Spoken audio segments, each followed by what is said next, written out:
Ya estamos de vuelta a 8:10. Hoy conversamos en este ciclo que hemos estado desarrollando a lo largo de esta semana en conversaciones con los ministros del gobierno saliente. Esta mañana junto a Jaime Gajardo, ministro de Justicia y Derechos Humanos. Ministro, gracias por estar en el estudio. Bienvenido, buenos días. Muy buenos días, muchas gracias por la invitación. Ministro, voy a partir primero con el tema que se reinstala, ¿no? Siempre la preocupación respecto de lo que ocurre en las cárceles ha generado esta inquietud, ¿no? Sobre el problema del hacinamiento, de los nuevos tipos de delincuentes, además que llegan a nuestras prisiones. Hemos tenido cifras bien preocupantes por las muertes por riña en las cárceles. Ya llevamos prácticamente un 25% en 41 días de la totalidad de los muertos que hubo el año pasado, que es verdad que el 2025 hubo una baja respecto al 2024 bien importante. Pero ¿cómo habría que entenderlo? ¿Cómo lo está entendiendo el Ministerio de Justicia? También en el entendido de que se han anunciado cambios importantes respecto de la dependencia de gendarmería y de otras cosas. Bueno, en primer lugar, durante estos 4 años nosotros hemos estado con una preocupación muy importante respecto al sistema penitenciario. Cómo mejorar la seguridad penitenciaria, cómo hacer frente a los nuevos desafíos que tiene el sistema penitenciario en materia del crimen organizado, cómo modernizar la institución, cómo entregarle facultades para que pueda investigar al interior de los establecimientos penales también, con el objeto de colaborar con el Ministerio Público. En materia de muertes por riña, efectivamente para nosotros fue una preocupación desde el primer día y de hecho hemos implementado distintos planes que han podido determinar las causas por las que se generan estas muertes. Hemos podido determinar los establecimientos donde principalmente ocurren, incluso más los módulos en los que ocurren, las falencias que han habido en eso. Se generó un plan, de hecho, para disminuir. Yo traía, Juan Manuel, la estadística. Durante gobiernos anteriores, las muertes no bajaban de las 40 por año. No bajaban. De hecho, 2020 hubo 61 muertes por riña, con menos población penal, sin establecimientos penales hacinados o con sobrepoblación. O sea, uno puede asumir que el riesgo eventualmente puede ser un poco mayor en cárceles hacinadas. Exacto. Pero no es exclusivo de las cárceles con hacinamiento. O sea, lo que nosotros pudimos detectar es que lo que estaba ocurriendo eran principalmente problemas de control en ciertos módulos, en ciertas cárceles, y por eso generamos un plan específico. Y hemos logrado disminuir, y efectivamente el 2022-2023 teníamos 29-35. En 2024 tuvimos un aumento que nos preocupó mucho y intensificamos este plan. Y el año pasado terminamos con la mitad de lo que lo que había ocurrido el 2024 y tuvimos 27 muertes al interior de los establecimientos penales. Si uno además compara las cifras con gobiernos anteriores, es ostensiblemente más bajo, a pesar de tener una sobrepoblación mayor. Ahora, esto, por cierto, a nosotros nos gustaría no tener ninguna muerte, para eso trabajamos. Pero para entender, ¿qué se hizo que permitió reducirlo y qué pasó que volvió a aumentar? Claro, estos meses siempre son los más críticos del sistema. ¿Por qué? Si usted revisa, porque en general en el verano se genera mucha rotación de personal, entonces lo que ocurre es que se deja ser más producto de esta rotación de personal. Y aquí lo que nosotros hemos visto, la clave... Estoy pensando así como en la cosa bien cotidiana, ¿no? Pero el gendarme que habitualmente el que sabe que este reo en esa celda es más quisquilloso, voy a decirlo de esa manera, entonces le ponen más ojo. Cuando llega un gendarme de reemplazo porque el otro se fue de vacaciones, probablemente no cacha que en esa celda... Los meses de verano siempre son los más complejos. Siempre son los más complejos, verano y fiestas en general. Porque además hay más efervescencia dentro de los establecimientos penales. Entonces, el trabajo que nosotros hemos desarrollado es un trabajo muy minucioso para lograr estos índices que son menores. Por cierto, nos gustaría no tener ninguno. Eso es súper claro. En general, en todos los sistemas penitenciarios, lamentablemente, ocurren este tipo de situaciones. Los sistemas penitenciarios son lugares violentos en general. Entonces, hay que tener un control muy minucioso. Nosotros hemos establecido los 12 penales donde ocurren con mayor ocurrencia estos hechos, y ahí se ha hecho un trabajo de capacitación a los funcionarios, de mayor preparación de los alcaides, de control exhaustivo de los directores regionales. Tienen que estar pasando rondas, ver que se esté cumpliendo todos los protocolos para que podamos disminuir las cifras. Y eso durante estos 4 años, podemos decir, y las cifras están ahí, se han logrado disminuir. No solo en muertes por riña, sino que también, por ejemplo, en hechos violentos al interior de los establecimientos penales, conocidos como motines o incidentes colectivos. También hemos disminuido de una manera muy considerable durante estos 4 años. Y también en la fuga.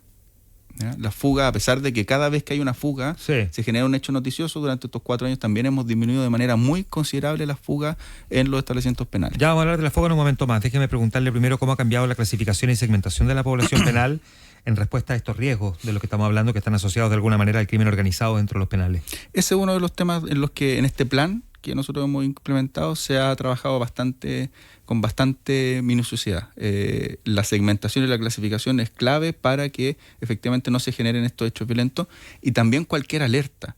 ¿Por qué el director nacional de Gendarmería el día de ayer anunció que llamó a retiro al alcaide, director subrogante de la cárcel de Huachalalume y director regional subrogante de La Serena?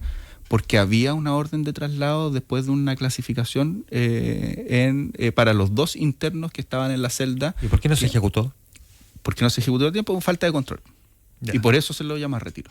Entonces, esas medidas que se tienen que tomar a tiempo, de manera oportuna, de manera profesional, con sentido de urgencia, son las que nosotros durante estos 4 años hemos logrado ir ajustando pero es un trabajo constante, permanente, o sea, y se requiere de estar muy encima. Nosotros, por ejemplo, en estos planes desplegamos a todos los Ceremi que vayan a ver lo que está haciendo los directores regionales y que pasen una ronda con un listado de cosas que tienen que chequear al interior de los establecimientos para mantener este control que se requiere en los establecimientos penales. Porque las fugas que conocimos de reo de alta peligrosidad, fundamentalmente el año pasado, llevó a que se implementaran, si no me equivoco, eran 17 medidas, ¿no? Las que se anunciaron. Las que pudimos dar a conocer. ¿Cuál de esas acciones ha empezado ya a mostrar algún impacto y de qué manera?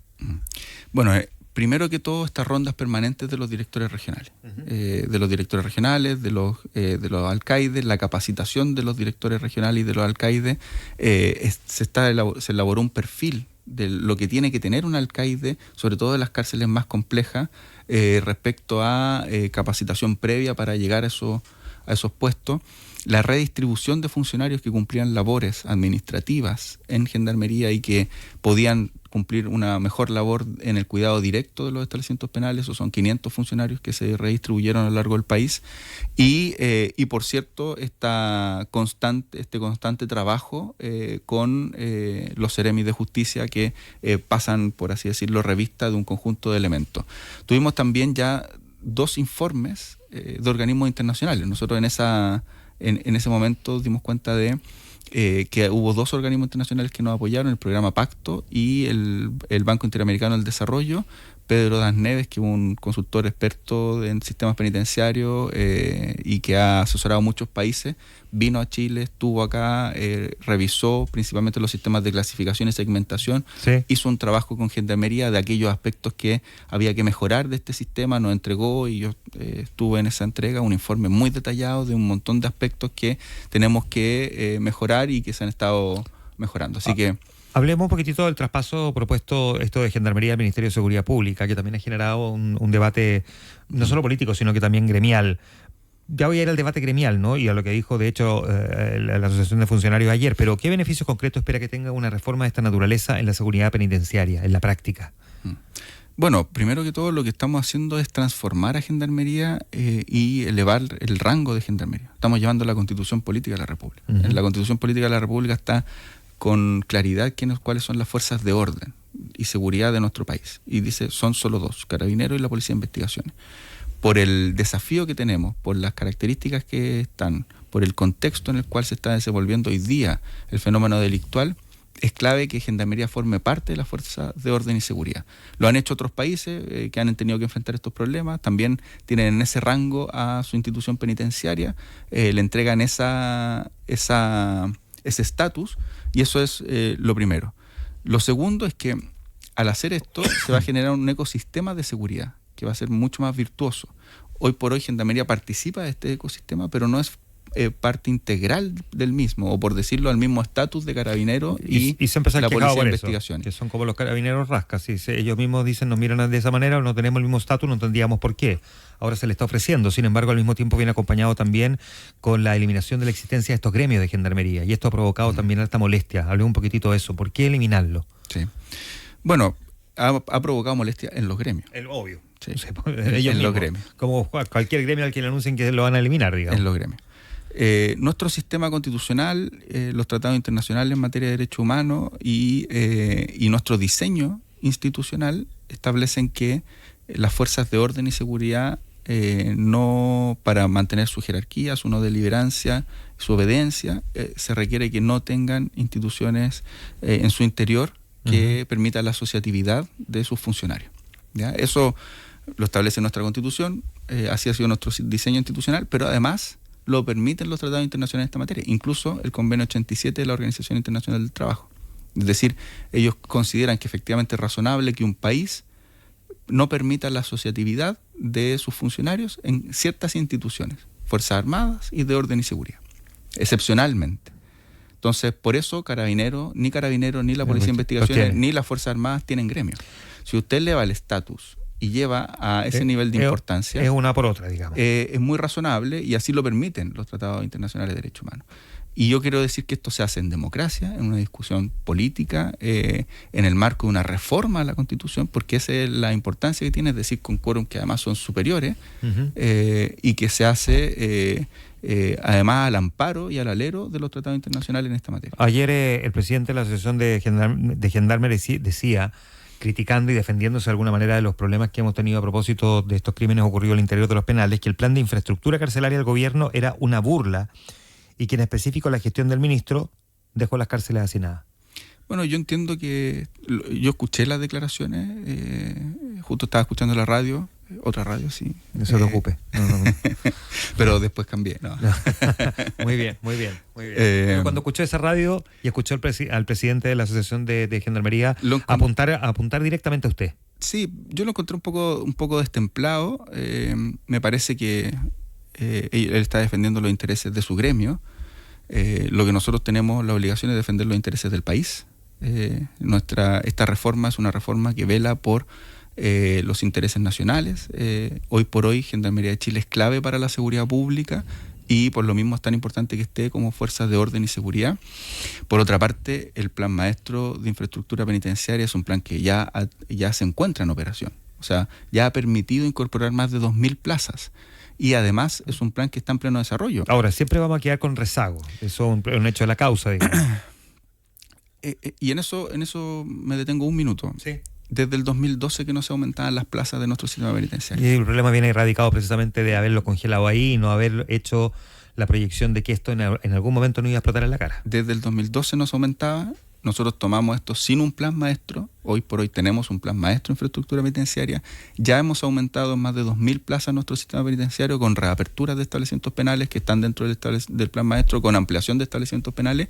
Y si usted ve, a lo largo del país hay obras que se están desarrollando. O sea, me parece que eso es todo lo contrario a una burla, eso es algo concreto. Se están desarrollando. Si usted va a la cárcel de Antofagasta, se está ampliando la cárcel de Antofagasta.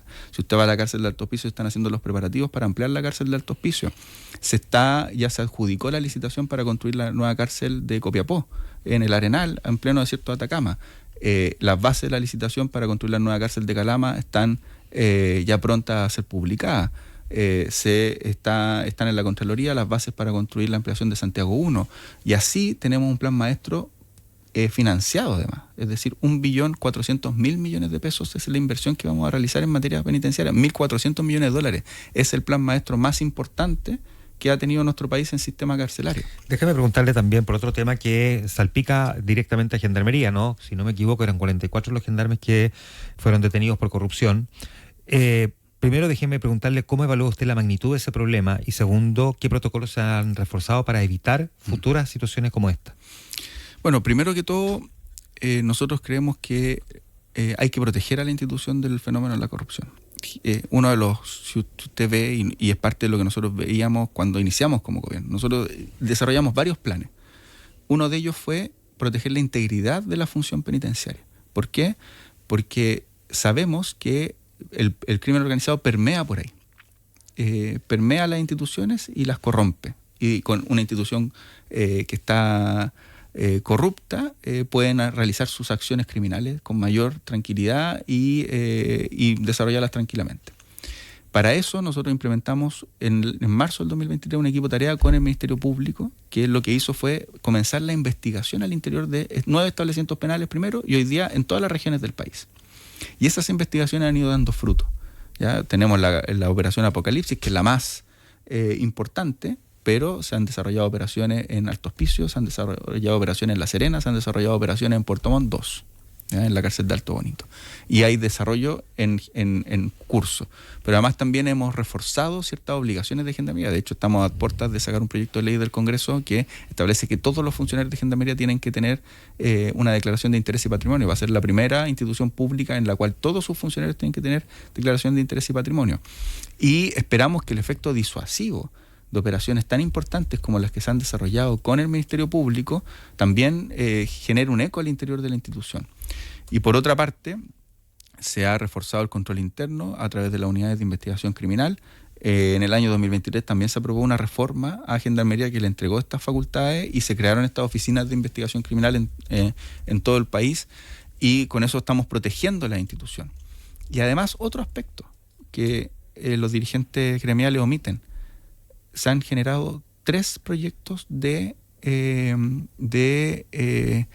han permitido que los funcionarios cambien, o mejor dicho, lleven adelante su carrera funcionaria, ¿ya? De aumentos de grado. Y esos han sido 3 proyectos durante este gobierno para que tengan mejores remuneraciones. Ministro, lo quiero llevar a un par de otros temas antes que se nos vaya el tiempo. Uno, ayer hubo una presentación de un documento que fue bien importante, me gustaría al menos que lo comentáramos un poquitito. Sí, te agradezco mucho, Juan Manuel, porque efectivamente esta es una comisión que se creó en marzo, o que comenzó a funcionar en marzo del año pasado. Se anunció el 10 de diciembre del año 2024, pero después de tomar razón su decreto, comienza a funcionar en marzo del año 2025, una comisión muy importante para nuestro país, porque lo que busca es establecer qué fue lo que ocurrió con las graves violaciones a los niños, niñas y adolescentes durante la vigencia del CENAME, desde el año 79 hasta el año 2021 en un comienzo, y hoy día se le amplió el mandato hasta el año 2024. Recordemos que el CENAME ya no existe propiamente tal, ¿no? Claro. Que hay 2 organismos que lo reemplazaron. Y por lo mismo se amplió el periodo durante toda la vigencia del CENAME, y esa es una herida muy profunda que tiene nuestro país. Está en pleno periodo de escucha el día de ayer, a mitad del periodo, porque la comisión va a entregar su informe final en abril del año 2027. Se le entregó un informe de avance de cómo ha sido todo este proceso de construcción metodológica, de construcción para tomar los testimonios de todos los niños, niñas, adolescentes que, bueno, ya son adultos, que se han acercado, se han tomado alrededor de 200 testimonios ya. Nosotros hacemos un llamado también a todas aquellas personas que fueron víctimas, que se acerquen a la comisión. Ahí en la página web del Ministerio de Justicia están todos los links que llevan a el sitio de la comisión. Y es muy importante lo que está haciendo nuestro país, es bastante inédito en el mundo. Es una recomendación que además nos hiciera el Comité de Derechos del Niño, Niña y Adolescente, y además también una sentencia de la Corte Interamericana que hubo sobre Chile después del incendio del Centro de Reinserción Social de Puerto Montt. Dimensionémoslo de la manera lo más cruda posible, pero para entender también el por qué era necesario esta comisión y las conclusiones que se conocieron en el día de ayer. ¿Qué es lo que motiva a esa comisión? ¿Cuál es el dato concreto, el dato más duro? Que probablemente, muchos todavía lo tienen bien fresco en la memoria, ¿no? Pero sería bueno que de todas maneras lo recordáramos, porque era bien brutal. Así es, y yo creo que lo tenemos fresco en la memoria, pero tendemos a olvidarlo y a olvidar la magnitud del problema que teníamos. Muerte de niños, niñas y adolescentes bajo el cuidado del Estado en residencias del CENAME, y que se destaparon informes que fueron muy evidentes desde el año 2010 al 2017 con cientos de muertes. El caso de Lisette Villa fue el más paradigmático. Entonces, es un dolor que tiene nuestro país, del cual hay que hacerse cargo seriamente. Lo que hace esta comisión es recabar todos estos testimonios, poder establecer una lista de víctimas, un listado de víctimas, y además también ver esto en términos más estructurales, que le permita entregarle recomendaciones al Estado de aquellos aspectos que hay que hacer para que esto no vuelva a ocurrir. Además, aprovechando que estamos en pleno proceso de transformación del sistema, tanto de protección especializada como de reinserción social juvenil, pero además también medidas de reparación para todos aquellos que fueron víctimas de las graves violaciones del Estado, cuando el Estado debió haberlos cuidado. Ellos estaban ahí para que el Estado los cuidara. O sea, ellos entraron a una residencia estatal para que el Estado los protegiera. Y entraron ahí porque habían sido abandonados por su familia, porque habían sido maltratados por su familia o por sus parientes más cercanos, y el Estado, en vez de cuidarlos, vulneró sus derechos. Ministro, un par de otros temas antes de terminar. Usted tuvo la semana pasada, si no me equivoco, la reunión bilateral con Fernando Rabat, el próximo ministro de Justicia. A diferencia de lo que ocurrió en otras bilaterales, usted emitió un comunicado más que una conversación con la prensa contando cómo estuvo esa bilateralidad. Y además quedó dando vuelta en el ambiente que el propio Fernando Rabat evitó abordar la continuidad del plan de búsqueda. Yo le pregunto directamente si se puede vincular una cosa con la otra, que usted haya querido evitar tener que referirse a que potencialmente en esa conversación le haya planteado que él quiera darle un giro a ese plan nacional de búsqueda. No, para nada. Lo que nosotros hicimos fue tratar de hacer la reunión lo más institucional como corresponde. Fue una reunión larga, tuvimos alrededor de 3 horas en el que les pusimos todos los temas vinculados con el ministerio, sobre todo aquellos que están en implementación. Uh-huh. Y leyes eso es lo que va a tener que tomar, digamos, en la que posta, son muy ¿no? importantes. Por ejemplo, está en plena implementación la ley que crea el Servicio de Acceso a la Justicia y Defensoría de las Víctimas, la reforma notarial y registral. Están en plena implementación, entonces son aspectos de los cuales él tiene que conocer muchos detalles para implementar correctamente leyes que son muy anheladas y esperadas por la ciudadanía. También le contamos sobre el desarrollo del plan de búsqueda, la agenda de trabajo que tiene para el 2026, lo que significa el Plan Nacional de Búsqueda, la obligación que tiene el Estado en esta materia. Nosotros hemos dicho es un imperativo además ético para nuestra sociedad. Las reuniones que tiene agendadas con los ministros y ministras en visita durante el año 2026 para desarrollar el calendario de diligencias que también tienen los ministros y ministras en visitas, que son apoyadas por el Plan Nacional de Búsqueda. Él tomó toda esta información y no tengo ningún antecedente para decir que pueda tener una impronta distinta, que pueda haber algún cambio en esta materia, ¿no? Porque se le preguntó y él dijo que todas las medidas que vamos a implementar serán desde el 11 de marzo. Eso fue una respuesta bien institucional también. Entonces quedó esta sensación de que eventualmente ahí podría haber un cambio, si se quiere, de enfoque o de énfasis. Bueno, yo no tengo ningún antecedente al respecto. Uh-huh. Y lo que yo le puedo decir es que nosotros desde el Ministerio tenemos todas las facultades para desarrollar el Plan Nacional de Búsqueda. El Estado tiene la obligación de hacerlo y además consideramos que es un imperativo ético para nuestra sociedad. Yo sé que usted respondió respecto a esto, pero déjeme preguntarle, porque con el paso de la semana hemos visto una profundización del cuestionamiento bien severo hacia el gobierno del presidente Gabriel Boric por parte del exalcalde Daniel Jadwe, cuando él dijo: estoy aquí preso en este gobierno con un ministro de Justicia comunista y todos saben que todo esto es un montaje. ¿Y ustedes creen que a alguien se le ha movido una pestaña dentro del mundo nuestro? No, porque son parte de la persecución. Apuntó directamente usted, también a la ministra Camila Vallejo, pero fundamentalmente usted, que es el ministro de Justicia, acusando una injusticia y que derecho esto es un montaje y parte de una persecución. Involucra derechamente a figuras de su propio partido. No le voy a pedir que le responda a Daniel Jadwe, pero sí me gustaría saber cómo mira que alguien de su propia colectividad de alguna manera lo emporque de esta manera. Bueno, tal como tú dijiste, yo ya he respondido a esto.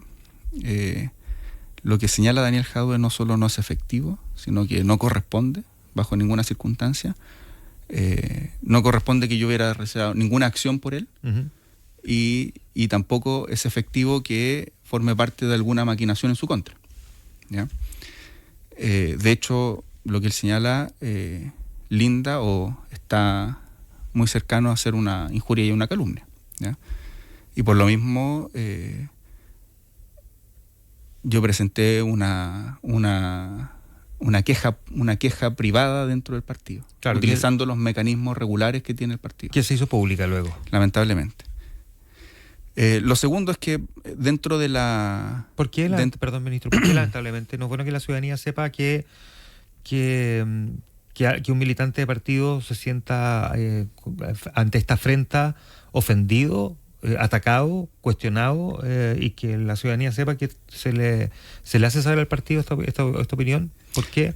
No, yo digo lamentablemente se hizo pública porque era utilizando los mecanismos regulares, y los mecanismos regulares tienen ciertos procedimientos que no son públicos en un comienzo. Sí, claro. ¿Ya? Entonces se hace pública cuando no se debió haber hecho público, ¿ya? Y lo lamento mucho porque además nosotros pedimos, y cuando yo hice la queja formal pedí expresamente que eso no ocurriera, y ocurrió igual. Lo que obviamente... ¿Cómo lo interpreta? Obviamente a mí me indigna en ese sentido. Pero ¿cómo lo interpreta desde el punto de vista del partido? Que es un partido bien disciplinado, ¿cómo puede ocurrir una cosa como esa? Yo encuentro que lamentablemente se están rompiendo ciertos códigos que tiene el partido. No me corresponde a mí en mi labor de ministro señalarlo, y por eso he evitado referirme, pero yo creo que denostar públicamente a otros compañeros del partido está muy lejos de la ética y de la fraternidad que uno tiene que tener en general en cualquier partido. Y yo diría, además, de la ética y de la fraternidad con la que yo considero que uno lleva la militancia comunista. Antes que se nos vaya el tiempo, ministro, una pregunta. La pregunta puede ser breve, a lo mejor la respuesta muy larga, pero hemos visto toda una disquisición o debate, quizá un poco artificial, a lo mejor no, a propósito de lo que ocurrió en Quilicura con este intento de encerrona y un automovilista que no solo no se detiene, sino que acelera, termina arrollando al asaltante que intenta robarle el auto. Y aquí han entrado a batallar discusiones respecto si esto fue básicamente legítima defensa o no prestar ese socorro, que también es una obligación según la normativa vigente cuando se atropella a alguien. ¿Cómo hay que mirar ese debate? Porque también hay quienes dicen, ¿se corre el riesgo de que eventualmente a uno lo vayan a castigar por atropellar a alguien, más allá de que le haya intentado robar el auto? Sí, bueno, ese tipo de situaciones uno siempre las tiene que tomar y sopesar adecuadamente cada vez que existen estas situaciones de riesgo, de peligro, pero además donde la persona reacciona de una u otra manera y puede generar un daño a otro, efectivamente se genera una situación muy compleja en la que efectivamente la persona eventualmente el día de mañana va a tener que responder por alguna situación. Entonces, el llamado yo creo que es siempre muy claro en el fondo, tratar de considerar lo que señalan las policías, que es lo más adecuado para actuar en estas situaciones, ¿ya? Yo sé que esto es muy complejo, porque además son situaciones que uno vive... Reacciones instintivamente. Son reacciones instintivas, esto etcétera. Como guarde la calma cuando tiembla y hay gente que sale corriendo. Sí, y a pesar de que las recomendaciones no son esas. Lo que sí es que en nuestro sistema institucional y conforme a nuestra normativa, la justicia por la propia mano está prohibida, y eso la ciudadanía lo tiene que saber. Y lo segundo es que la legítima defensa tiene muchas restricciones. Dentro de ella es la amenaza real que tenga la persona que va a realizar el acto y la reacción que sea proporcional o no que vaya a tener la persona que eventualmente está viviendo esa amenaza. Ministro, muchas gracias por haber venido a conversar esta mañana con nosotros, al ministro de Justicia. No, muchas gracias. Muchas gracias, ministro. 8:38. Pensaba que contigo